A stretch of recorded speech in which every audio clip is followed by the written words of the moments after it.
पुराने शहर की तंग सी गली थी, जहां हवा में हमेशा रंगों की महक तैरती रहती थी। यहीं रहती थी रेवा, एक शांत, कम बोलने वाली पेंटर।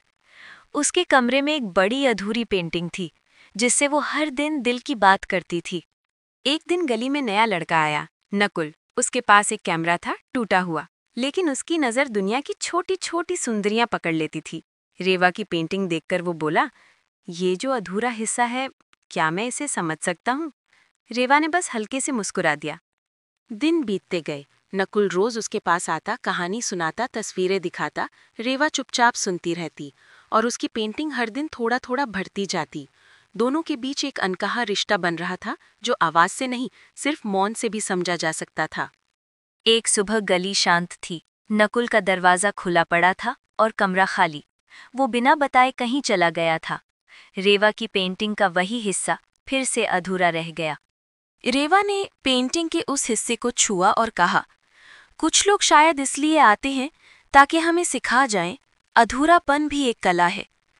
उसने उस हिस्से को पूरा नहीं किया, बस उसके चारों ओर एक सुनहरी सीमा खींच दी, जैसे कोई याद को फ्रेम कर दे।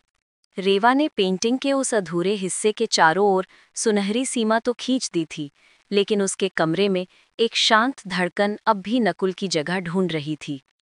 वो रोज अपनी खिड़की पर बैठती, गली की आवाजें सुनती, कहीं पाँवों की चाप, कहीं किसी के हंसने की आवाज, लेकिन नकुल की हल्की खांसी और कैमरे की क्लिक अब हवा में नहीं तैरती थी।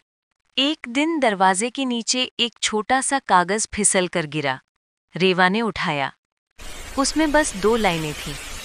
पेंटिंग को पूरा मत करना, मैं लौटूंगा जब ये हिस्सा मुझे पहचान लेगा। कागज के कोने में पुराने कैमरे की धुंधली छाप थी। दिन बीते, फिर हफ्ते।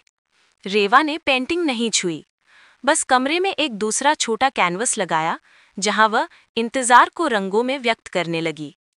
कभी हल्का नीला, कभी धुंधला बैंगनी, कभी सोने की बूंदे, जने स्मृति माने झोरी जाऊ थी बा प्रकाश पाई। गली के लोग कहते, रेवा तो पहले से भी ज्यादा चमकने लगी है।